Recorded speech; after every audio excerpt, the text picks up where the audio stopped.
সংগ্রামের সাধারণ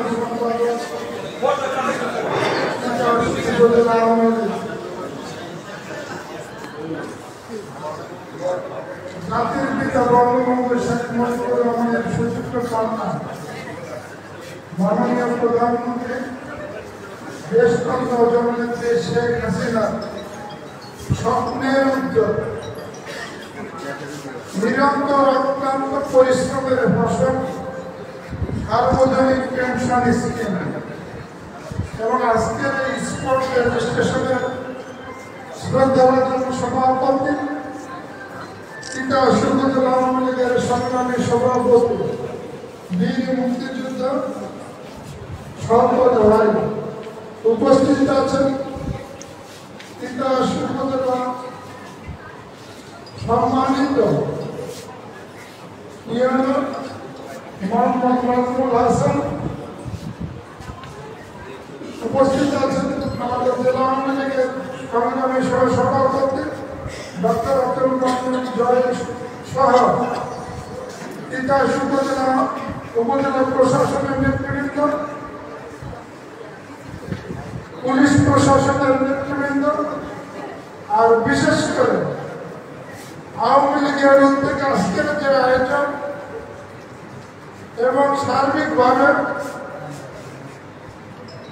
ইউনো সাহেবের সার্বিক তত্ত্বাবধানে আজকের অনুষ্ঠানে আমার আওয়ামী লীগের প্রিয় নেতৃবৃন্দ, সহযোগী সংগঠনের নেতৃবৃন্দ, সদস্যবৃন্দ, নির্বাচিত চেয়ারম্যানবৃন্দ, নির্বাচিত মেম্বারবৃন্দ এবং নির্বাচিত প্রতিনিধিবর্গ এবং আমার সামনে উপস্থিত আমার প্রিয় সাংবাদিক ভাই বোনেরা, সবাইকে আসসালামু আলাইকুম ওয়া রাহমাতুল্লাহ। প্রিয় ভাই বোনেরা, জাতির পিতা বঙ্গবন্ধু শেখ মুজিবুর রহমান হাজার বছরের এই বাঙালিকে 23 বছরের সংগ্রাম শেষের দিকে আমাদের স্বাধীনতা দিয়েছিলেন। আজকে আমি গভীর শ্রদ্ধা এবং স্মরণ করি সর্বকালের সর্বশ্রেষ্ঠ বাঙালি স্বাধীনতার মহান স্থপতি জাতির পিতা বঙ্গবন্ধু শেখ মুজিবুর রহমানকে 15ই আগস্ট নিহত সকল শহীদদেরকে, 30 লক্ষ শহীদ, 2 লক্ষ নির্যাতিত মা বোনকে, প্রিয় মুক্তিযোদ্ধা ভাই এবং বোনেরা,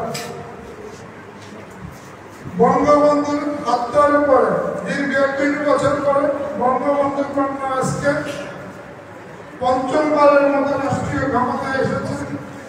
তিনি এসে প্রমাণ করেছেন বাংলাদেশের জনগণ, বাংলাদেশের জনগণের অর্থনীতি, বাংলাদেশের জনগণের সমাজ সেবা সবকিছুই আওয়ামী লীগের কাছে নিরাপদ, জননেত্রী শেখ হাসিনার কাছে নিরাপদ। আমরা যেমন উন্নয়ন, অগ্রগতি, সমৃদ্ধির পথে এগিয়ে চলেছি, আমরা আজকে মধ্যমায়ের দেশে পরিণত হয়েছি। 2041 সালে একটি উন্নত সমৃদ্ধ বাংলাদেশের কথা ভাবছি। সেই সঙ্গে তাল মিলে আমরাও আমাদের জীবনকে সুরক্ষা করতে চাই। আজকে আমাদের প্রান্তিক জনগোষ্ঠী, বিশেষ করে মধ্যমায়ের যারা আমাদের বিভিন্ন জায়গায় ছড়িয়ে আছে, আমাদের নেতা কর্মী সহ এই এলাকার জনগণ, আমরা চাই বঙ্গবন্ধু কন্যা চাই তার জীবনের নিরাপত্তা দিতে। আমার কাছে আমাদের এই দৌড়কের নীতিদাসের অনেকেই এসেছে, বিশেষ করে যারা অনেক বয়স, অনেকেই অভিযোগ করেছেন, অনেকেই ভালো আছেন, আবার কিছু কিছু ভালো নয়। অনেকেই তার বৃদ্ধ বয়সে তার ছেলে মেয়েরা, তার আত্মীয় স্বজন কিন্তু তাকে দেখতে আসে না। সে এক সময় পরিবার উপার্জনক্ষম ব্যক্তি ছিলেন, আজকে তার বৃদ্ধ বয়সে তার দেখার কোনো কারণ নেই, এমনকি অনেককে বাড়ি থেকে বের করে দেয়। বঙ্গবন্ধু কন্যা সেটা বুঝতে পেরেছিলেন। তিনি এই দেশের মাটি এবং মানুষের নেতা। তিনি বাংলাদেশের এমন কোন প্রান্ত নাই যিনি যেখানে যান না, বুঝতে পেরেছিলেন বৃদ্ধ বয়সে কি অমানসিক কষ্ট, তাই তিনি ভবিষ্যতের সুরক্ষা দেওয়ার জন্য আমাদের প্রান্তিক জনগোষ্ঠীর জন্য নিয়ে এসেছেন সার্বজনীন পেনশন স্কিম, 4টি পদক্ষেপ। আমি মনে করি যে একটু আগে আমাদের ইউনো সাহেব এবং অন্যান্য বক্তা এবং আমাদের ভেটেরিনারি সার্জন বিশদভাবে ব্যাখ্যা করেছেন, তাই আমি সেই ব্যাখ্যায় যাব না। আমি চাই, আমরা চাই, বঙ্গবন্ধু কন্যা বিশেষ করে চান তিনি তার জনগণের নিরাপত্তা চান, সুরক্ষা চান। তাই আপনাদের প্রতি আমাদের অনুরোধ, আপনারা এই পেনশন স্কিমের স্পট রেজিস্ট্রেশনের মাধ্যমে আপনারা প্রমাণ করবেন দাউদকান্দির তিতাস এবং দাউদকান্দি কুমিল্লাতে 1 নম্বরে প্রমাণ আমরা সার্বজনীন পেনশন স্কিমে আমরা প্রথম।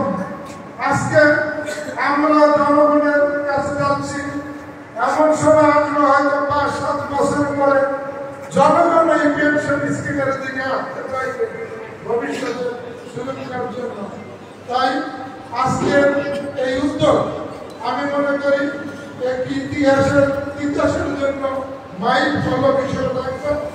আমি আমাদের সকল নেতা কর্মী, আওয়ামী লীগের সভাপতি, সাধারণ সম্পাদক, আওয়ামী লীগের উপজেলা কমিটি, ইউনিয়নের চেয়ারম্যান এবং ইউনিয়নের প্রেসিডেন্ট সেক্রেটারি, ওয়ার্ড আওয়ামী লীগের প্রেসিডেন্ট সেক্রেটারি সহ সহযোগী সংগঠনের প্রেসিডেন্ট সেক্রেটারি সহ আমাদের প্রত্যেকটি আপনি ওয়ার্ড পর্যায়ে পর্যন্ত আমাদের নেতা কর্মীদেরকে অবশ্যই এই স্পট রেজিস্ট্রেশন করে আগামীতে সুরক্ষা রাখতে হবে এবং অন্যদেরকে এই সুরক্ষার আওতায় নিয়ে আসার আমি আহ্বান জানাই। সবশেষে আবারও আমাদের প্রাণপ্রিয় নেত্রী বঙ্গবন্ধু কন্যার এই যে বিশাল উদ্যোগ, এই উদ্যোগকে আমরা স্বাগত জানাই। ভবিষ্যতে আমাদের পরিবারকে নিশ্চিত জীবনের নিশ্চয়তা দিতে চাই। সেই কথা বলে আগামীতে আমরা এই তিতাসকে একটি মডেল উপজেলায় রূপান্তরিত করার জন্য যারা যা করার দরকার ইতিমধ্যে আমার ইউনিয়ন সদস্যদের কথা হয়েছে। আমরা এই তিতাসে অনেক সরকারি অফিস আদালত, অনেক স্কুল কলেজ, অনেক ভোকেশনাল ট্রেনিং ইনস্টিটিউট সহ অনেক কিছুরই অভাব আছে।